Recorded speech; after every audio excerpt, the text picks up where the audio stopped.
Hey, what's going on, everybody? Welcome back to the Crew First Culture podcast. Thank you for joining me. This is Jeremy again.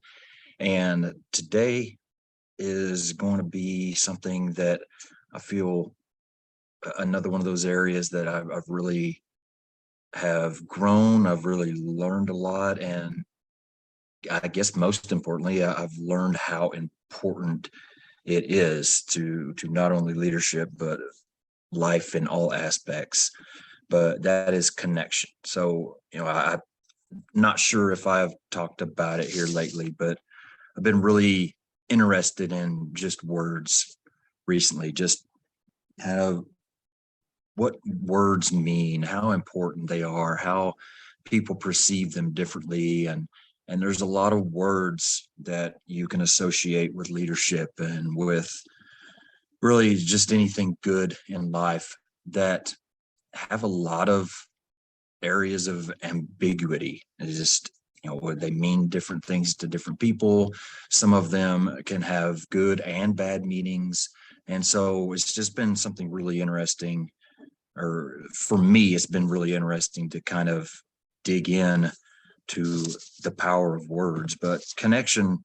So for me, this is one of the most vital pieces of the puzzle if we're talking about leadership and culture change.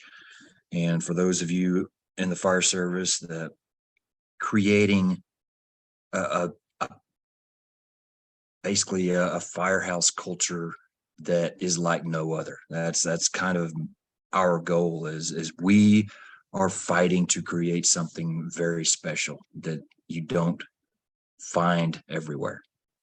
And so for me, just from experience and from what I've learned and what I've absorbed through different content, I've really come to grasp the importance of this word, connection.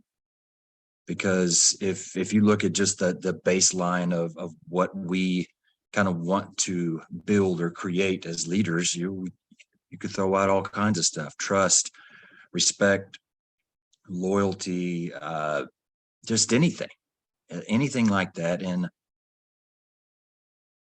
pretty much all of them, especially those things, the short list that I brought up, they are going to require some connection. You can't have total trust with somebody that you don't know. I mean, yeah, you might have a just a basic trust of, you were a grown adult.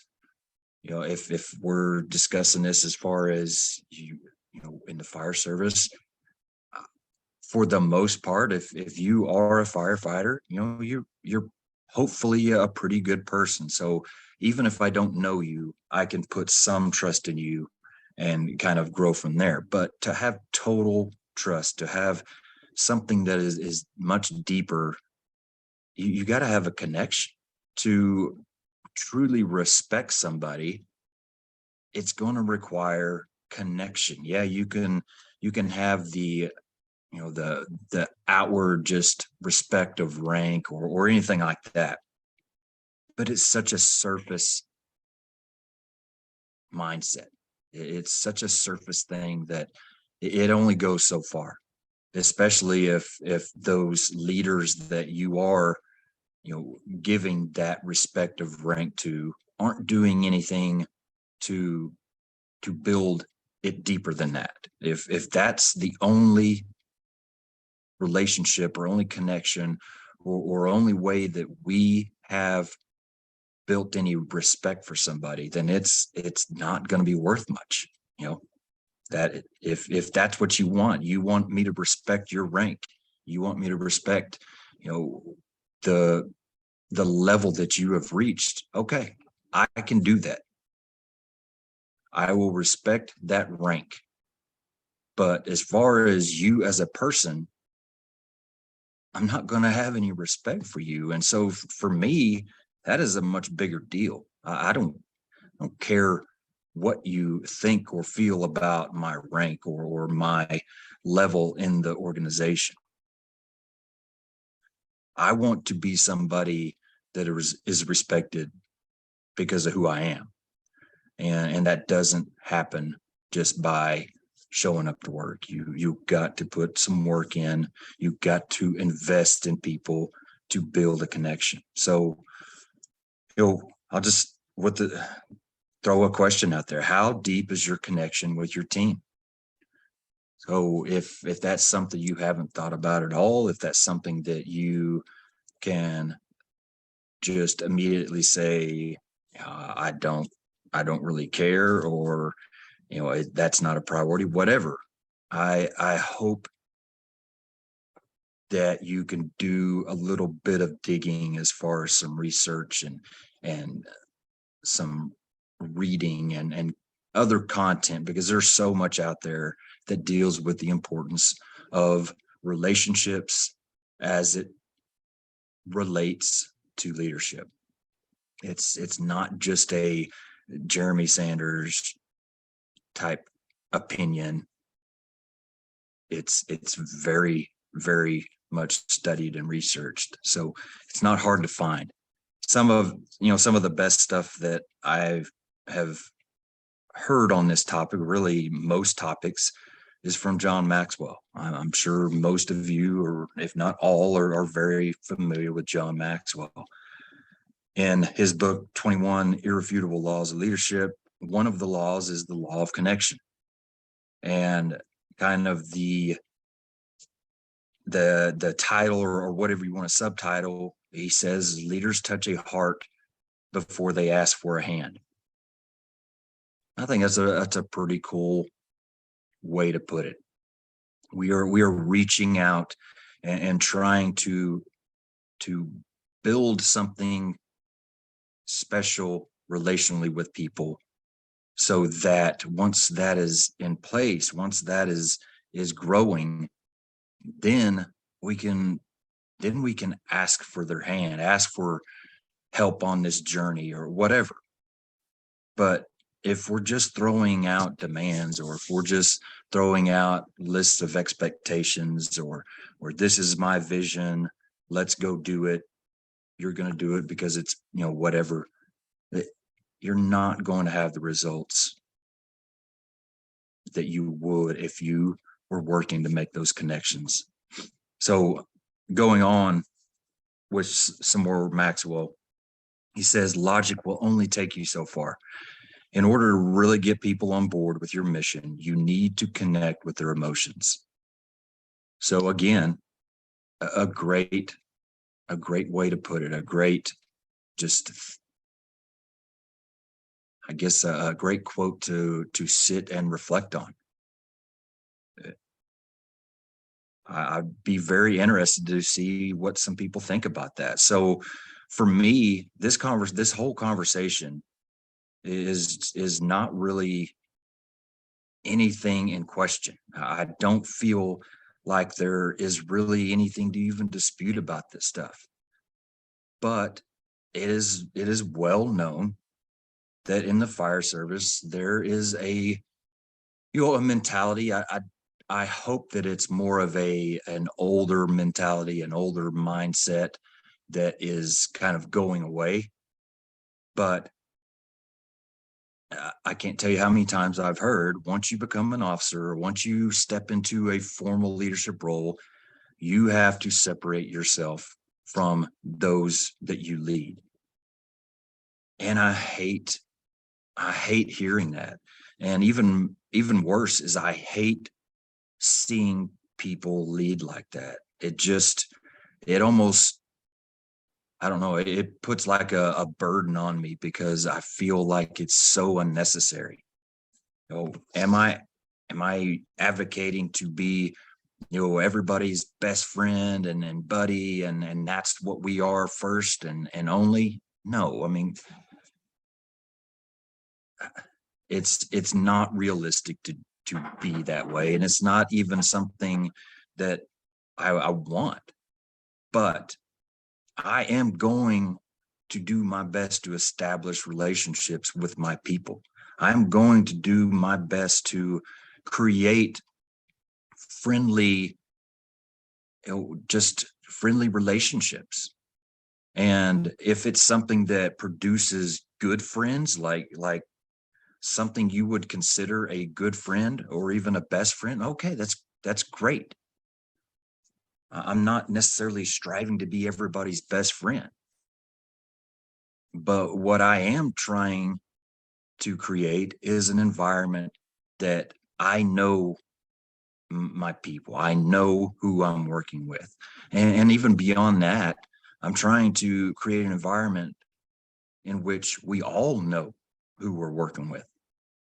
You sit and you discuss family, and you sit and you discuss, plans and activities and things like that outside of the job, and you start to know your team members, your crew members.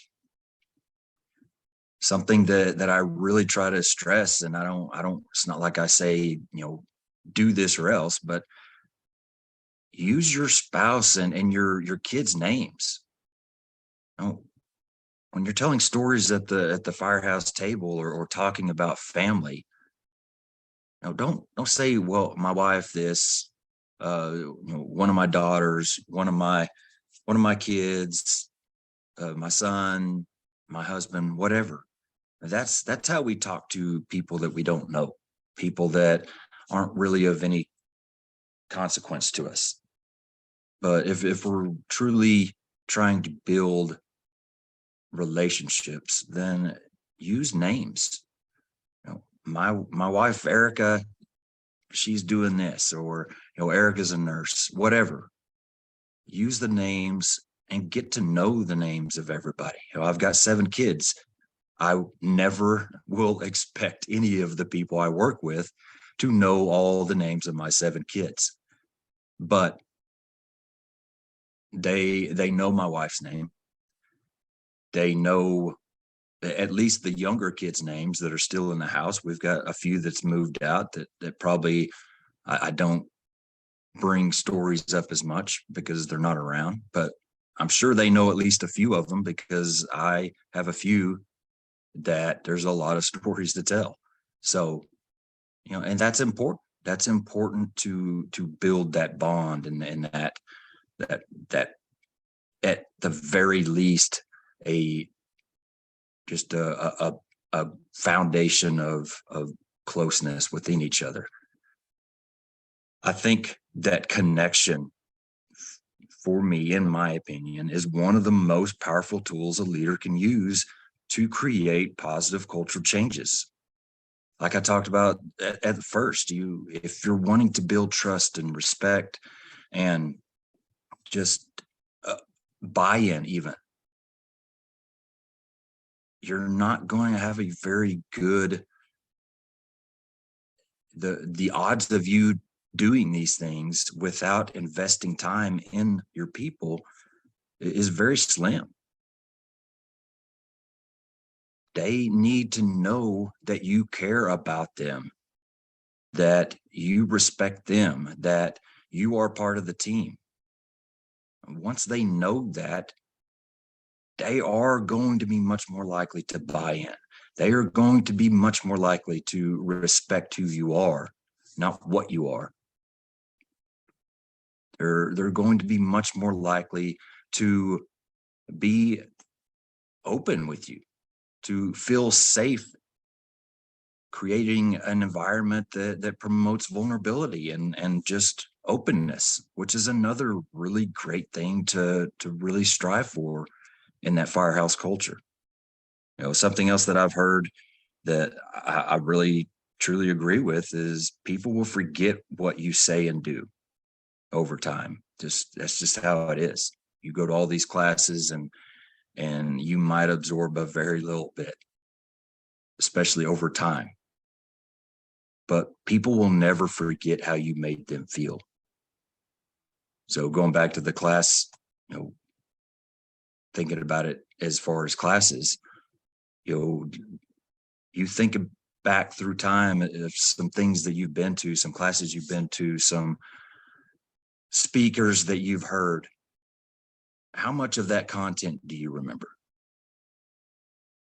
And compare that to the ones that truly inspired you, truly motivated you at the time, and how much do you remember feeling that way? I hope that makes sense. For me, I've been to a lot of classes that I probably couldn't really just set it and write out much of the talking points. But there are a few that, even though I don't remember a lot of the content, I remember how great it was to sit there and listen to those people speak. Remember how inspiring it was to listen to their story, or to hear the way they see things, or whatever it is. But those are all tied to how they made me feel, which, again, going back to one of the Maxwell things, you need to connect with their emotions first. Then we can start to work on building all these important little aspects of the team. But connection is huge. I hope that something I said in here kind of stirs something in you to think about things differently, or just reflect on your thoughts of it. If you are somebody that truly believes that you need to have separation, reach out and we can talk about it. I feel like a lot of that mindset is based on, well, we don't want to be taken advantage of. If you start building relationships with people, they start trying to take advantage of you, or it's harder for you to hold them accountable, or just dish out punishments, those type of things. And okay, I mean, I get it. I'm not going to argue with that. Depending on your personality, those might be real problems. And if so, then I feel like there's some other issues that need to be addressed, because honestly, that's really who I was. I was somebody that probably, well, not probably, I am somebody that has been taken advantage of a lot in my life, because I was, for lack of better terms, a pushover, basically. I let relationships with people, I let those fog my judgment and allowed people to take advantage of me because of those relationships. I have struggled in the past to hold people accountable because of relationships. And so I get it. I truly do. I understand that way of thinking, or that reasoning why you don't want to get close with somebody. But at the same time, I'm saying that's who I was. I'm saying that's who, the person that I am. But I'm also saying that I believe I'm, for the most part, past that. I have worked to minimize that so that I can take advantage of these connections, so that I can enjoy the benefits of knowing my people and being a part of their day and being a part of the team. So that's something I had to work through. That's something that I had to really just flush out of my system. As a caveat to that, though, I will add, because I don't want this to go unsaid. The more your team respects you, the more they just enjoy you as a person, the more relation you have built within them, most people are going to go far, far above and beyond anything possible to protect you and to not take advantage of you, because of that respect, because of that relationship. Yeah, there's going to be some jerks out there that are going to try to take advantage of you. I'm not disagreeing with that. But that's when leaders have to be leaders, and we have to do the things that aren't the most fun. We have to deal with those particular situations. And so to kind of expound a little bit off of that thought. I'm not going to change who I am, who I want to be, because of the possibility of, a few people out there that might try to take advantage of it. Because honestly, if it wasn't for the fact that I enjoy being with my people so much, building relationships so much, that team environment, if it wasn't for that, if I didn't have that, if I had to stay in my office all the time and not be engaged with them, I wouldn't want any part of this job. I wouldn't. That is one of the most important pieces of what I do right now. I work with these people a third of my life. There is absolutely no way that I am going to take people that I am with a third of my life and stonewall them, block them off, whatever, however you want to describe it. I'm not doing that. We are a family. We are just as much a family as any real family when we're there. So why would I want to treat them as somebody that is less than, that doesn't deserve my attention, or doesn't really have enough trust from me to act right? I don't believe that there's any reason for it. And so that's just something else I wanted to throw out there, because it is very personal for me. I know there are people out there that are the same way, and that you're intentionally avoiding those situations because of who you are. And like I said, I get it. But at the same time, there's so much that you're leaving on the table that just goes wasted if you don't figure out a way to make it work. Because a leader that is not working to build connection with their crew is never going to reach the full potential that they could. The Firehouse culture is going to struggle. Yeah, the crew might have a great, close, tight-knit bond between themselves, but you're not going to be a part of it. And if that's okay with you, okay, but I don't want that. I don't understand that mentality. So to truly reach a Firehouse culture that is within our grasp, that is within our capabilities of reaching, we have got to focus on connection, build those relationships, reach out, learn who you're working with, learn their what they like, what they want, what they're good at.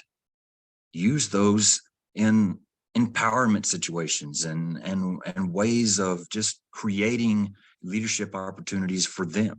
There's so many benefits. But again, if we aren't putting the effort into learning who they are and what and how we can use them to fully reach their own potential, then it's all wasted. So it's very important. I will leave it at that before I start talking in circles. I really appreciate your time. Thank you so very much. I'll say it again. I hate doing this stuff because it's just, I feel like I'm a self-promoter here. I guess I am. You got to be kind of, but if you do enjoy the podcast, please like and share and comment and all the stuff that everybody always says. If you are willing to take the time to write a review, it's amazingly appreciated by me. And as thanks to anybody that is willing to take that time, I'm more than happy to send you some stickers and thank you for that in that way. So let me know if that's something that you decide to do. I appreciate it. Let me know. I'll get you something sent out. And besides that, until next time, as always, stay humble and do work.